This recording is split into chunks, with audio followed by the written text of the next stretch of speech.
And welcome back to the third episode of the Sunday Anime Chat podcast. I'm your host, Curtis Scism. And I'm Veronica McFarlane, also known as Helen on YouTube. And this month, the month of April, we're going to cover an anime show called Yourlieinapril. And I heavily pushed for this because it's April. I want it to be kind of funny and cheeky at the same time. And it's probably, and I vouched for this on Facebook, it is one of my two favorite shows on Netflix that's streaming right now. It's in a very close tie with One Punch Man, that's also on Netflix, and Angel Beats. So there's three really good shows on Netflix. This one kind of, it depends on my mood. More times than not, I'm going to side with One Punch Man, but Your Lie has a lot of things going on in it. But before we go into Yourlieinapril, we're going to catch up on what we've been doing this past week. I'll start off with my co-host, Veronica. What have you been doing this past week? Alright, this past week I've been working on a Prince Noctis cosplay from Final Fantasy 15.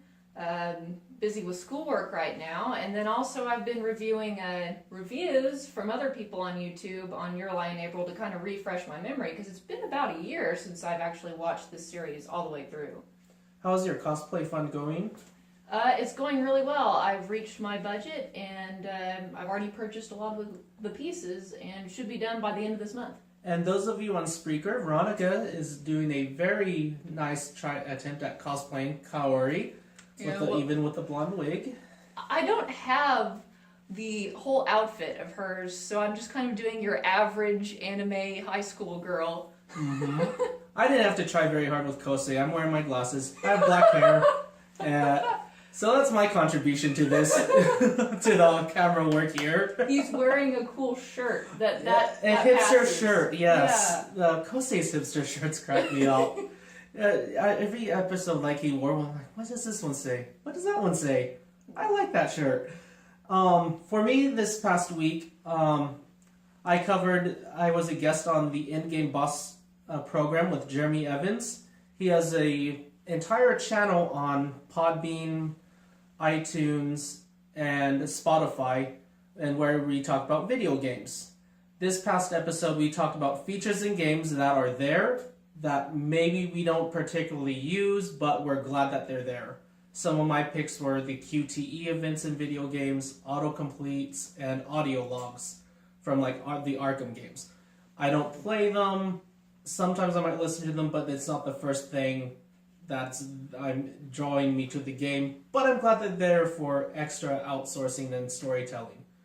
Another example is all the artifacts in the Shadow of Mordor series. Mm-hmm. They're not essential, they're not needed, but it's really cool that they're there. Finally, a game that I've actually kind of played, Shadow of Mordor, because I'm a huge Lord of the Rings fan. Mm-hmm. And, well, we're going to go right into our topic of Yourlieinapril. It came out in 2014 to 2015. It was done by A1 Pictures. It's 22 episodes, so you can binge it in a week or over a weekend really quick. There is an OVA that is a flashback to certain events of the story. A1 Pictures is probably better known for its work on Fairy Tail, The Ace Attorney Season 1, and Sword Art Online. The story of Yourlieinapril surrounds, I'd say, there's 4 characters, 2 of them being more sub-characters, but with 2 leads. And that is Kosei Arima, who is a child prodigy at the piano, and Kaori Miyazono. She is a violinist. Both of them are in middle school.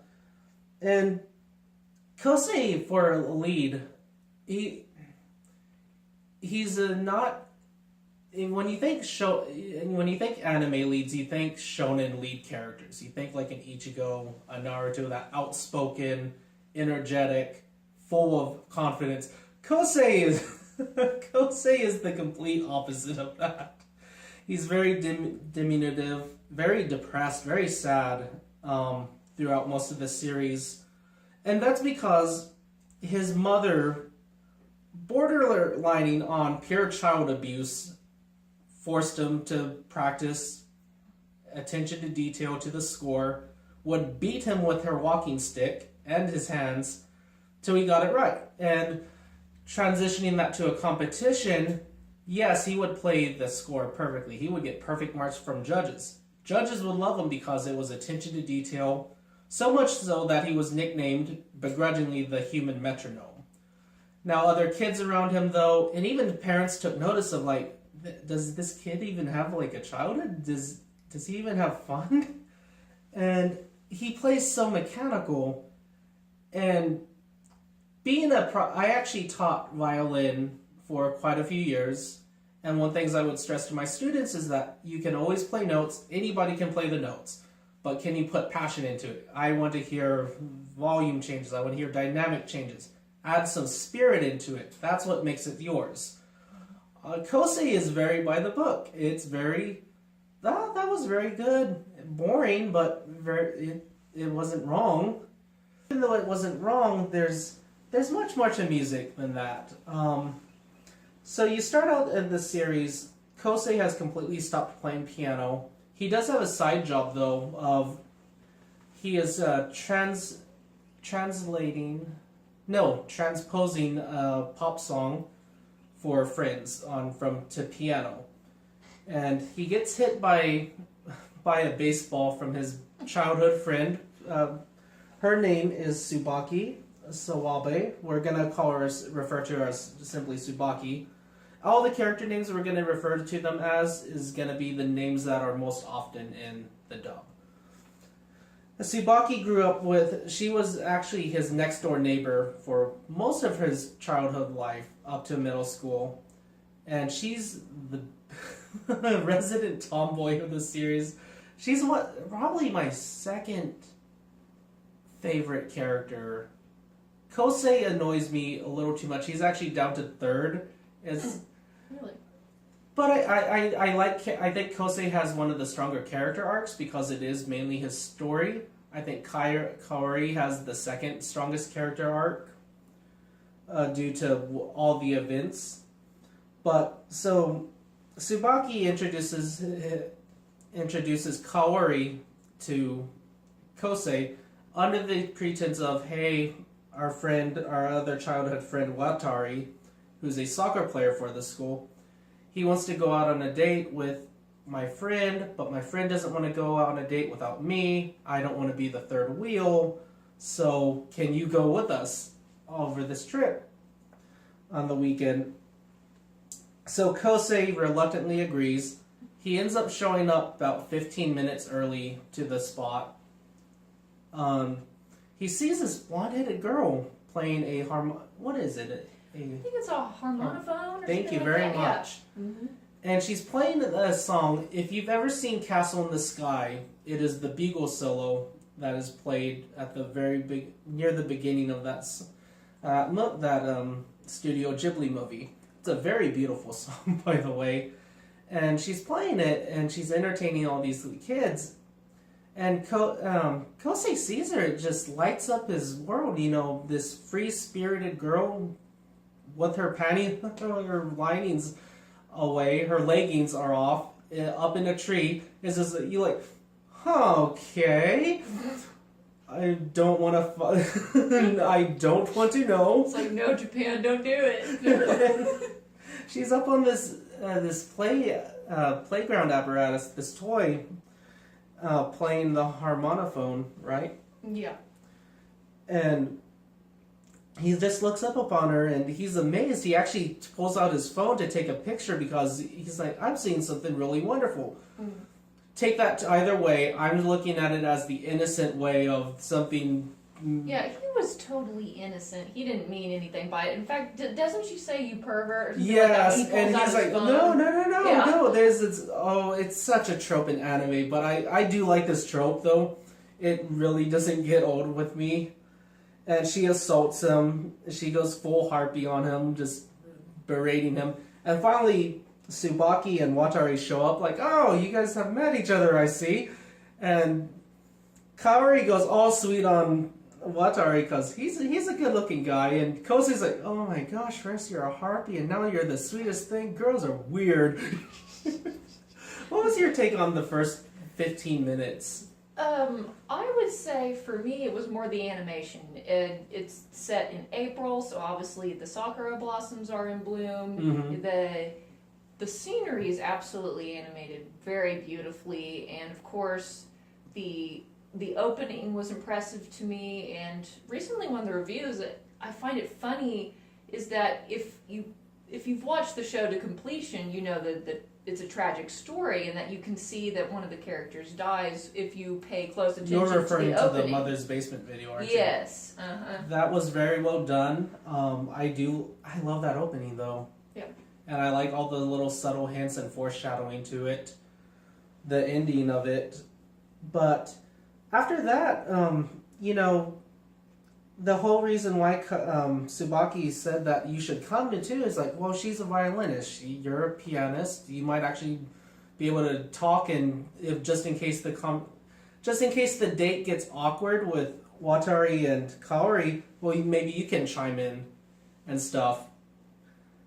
So from there, once Kaori figures out Kosei is a pianist, she gets excited because she needs an accompanist later on in the series, because after the date, they're actually going to her violin competition. She's in the first round of this pretty prestigious, it's built up as a very prestigious competition for middle school students. And kind of like what I was saying at the beginning was, you can play notes, you can play everything right, but man, the 5th, the 6th, the 7th time of that perfection, it gets such a drag, especially middle schoolers, especially if they don't practice. It is absolutely horrendous sometimes. I bite my tongue. Oh, that was nice. That wasn't so bad. In the side, like, oh, child, I know what you did not do this week. We'll see you next week. So yeah, at this competition, it's so boring. Watari, of course, falls asleep. Kosei's like, no, these kids are decent. They're following the script. They're following the score. They're doing exactly everything that they're doing. Kaori comes onto the screen, ignores tempo markings, rushes her accompanist, and to be honest, the accompanist is supposed to keep up with you, especially the further in your playing career in college. It's just that you are the soloist, your accompanist needs to kind of follow your lead. But back in middle school, you're kind of stressed to, come on kid, this is a professional you're playing with, you bow to your accompanist in a sense, you're playing with your accompanist. Kaori doesn't give two F's about that. She just speeds up, slows down, dynamic marks, and two of the judges with sticks up their A literally are like, oh, she's ignoring the score, Beethoven's rolling over in his grave. This other judge, the third judge, who's heard the same song for about 7-8 times, loves it, absolutely loves it.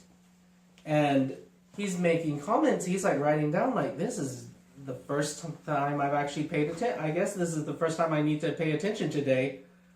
And the entire audience too, even some of the background characters are like, is this even the same piece? This is so much better than what we just heard. And Kosei, it's very funny with Kosei listening to her play, because there's two sides to it. He's like, oh, she is a complete wreck. She's not following the score, but it sounds so good. And what I really like about Kaori is Kosei starts out in absolute shadow of himself. It's like whatever joy of piano. And I have a theory too. I don't think Kosei really enjoyed playing piano. I think it was more of a necessity to please his mom, to help his mom. Yeah, he wanted to make his mom happy, so thus he wanted to perfect it. And it's funny, one of his last performances, he finally does interject some emotion to it when she's particularly sick, because he says he wants his music to reach her. He wants his music to reach his mother, which is nice because later on in one of the first performances that the main girl character plays, she says, let my music reach people. And that's one thing that's commonly said is, hopefully my emotions will reach you through my music. Before she even plays, she says a little prayer of just like, please let my music reach people. Right. Please let it move people. after the competition, she gets completely destroyed in scores, except for one judge who wrote high marks for her. And even Kosei, he's trying to tell the boyfriend, watch her, like, she is not making it past the first round. There is no way. But in this competition, there was actually a audience favorite, so she got to move on to the second round because it was so different. Yeah. Well, the accompanist has it. It happens off screen, but at that time, as an accompanist, I'm like, I am done. I'm never playing with you again. I am sorry if you're ever going to do that to me again. So she's left holding the bucket of water, trying to find an accompanist within 2-3 weeks of this competition. And her, Kaori and Tsubaki absolutely harass, torment, stalk, threaten poor Kosei and to convince him to play as her accompanist. And this is anywhere from sticking up 1,000 sheet copies, Xeroxes of the sheet music all over his bedroom because Tsubaki knows how to get into his house, all over the piano room at school, stuffing his locker full of the sheet music. He finally gives in. He's like, fine. Now let me get the apprehension of playing the piano for Kosei. And this is very much, I'll refer to Cowboy Bebop, when Spike loses his eye. When something traumatic like that happens, time stands still. Or a part of you just is completely dead. And the reason why Kosei played piano was his mom. With his mom being dead, there was no reason for him. I think he did minusculely enjoy the piano, or he wouldn't have done it. I think that anyone who plays an instrument, you have a remote enjoyment of it. But that alone does not let you keep wanting to play it. With the mom being dead, there's no reason to keep playing to do well at competition. And because there was so much stress and emphasis, because she actually said, hey, Kosei, if you do really well, you go to Europe, it'll make me feel better. It'll help cure me, essentially. And with all that pressure gone, he actually stops hearing the notes. And I like that emphasis of his joy of music is gone. Whatever tangible love he had of music is just muted. I saw it more as like a panic attack. Like, literally... Oh, it was definitely a panic attack. Like, since music was so connected to his mother, and he had such a weird kind of warped love-hate relationship with his mother, because he really did love his mother, but it was such a complicated relationship that every time he approaches the piano, the animation is like he's spinning or he's drowning. It's kind of like he's underwater. Literally, when he's playing the keys, it's like it's muffled, it's underwater, he's moving slow, he can't hear the notes. He just can't hear the notes, and then he gets more panicked, and thus it gets worse and worse as time goes on. So he literally, mentally can't play music anymore, and that's why he stops, because it's so connected with his mother. Mm-hmm. And every time he has a panic attack, he'll see this image. black cat, or he'll see his mother standing there next to him. So Like, it's like, ugh. It was very... It reminded me of the Grudge Ghost. Just kind of a very Japanese horror genre of film of her appearing by him in the wheelchair, smirking at him of... That's not what it's written. You should be ashamed of yourself. And it's such an opposite light for Kaori, who plays for the passion of music, like the full love of the music and passion of it. Going on into the competition, he actually does have a panic attack in the middle of her solo, and he just dead stops. As he's hitting the keys, he's pounding the keys, he's slowing down, he's rushing. The accompanist, he's doing everything wrong that an accompanist should not do, is interfere with the solo, so he just stops. And Kaori, God bless her, and I love the naivety in her character of, like, we're going to do this together. I think it is very sweet that she stopped mid-competition. And she essentially doomed her performance, too, because as long as the soloist does not stop, you'll still get a score. If you do stop in a competition, it immediately gets you down to a 3 in a solo competition.